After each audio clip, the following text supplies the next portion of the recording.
গলাচিপা উপজেলার গণ অধিকার পরিষদ গলাচিপা উপজেলার সর্বত্র সাধারণ জনগণের মাঝে মিষ্টি বিতরণ করতেছেন।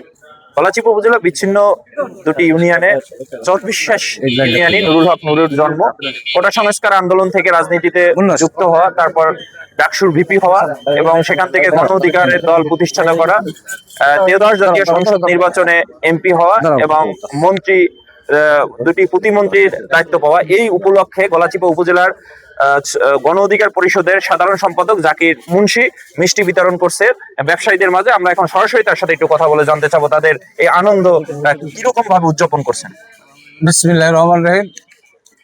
আজকে বিপি নুরুল হক নূর কোঠা আন্দোলন থেকে 24শে গণ উত্থান, তারপর নির্বাচন আসছে, জাতীয় নির্বাচনে বিপুল ভোটে জয় হয়েছে এবং মন্ত্রী হয়েছে।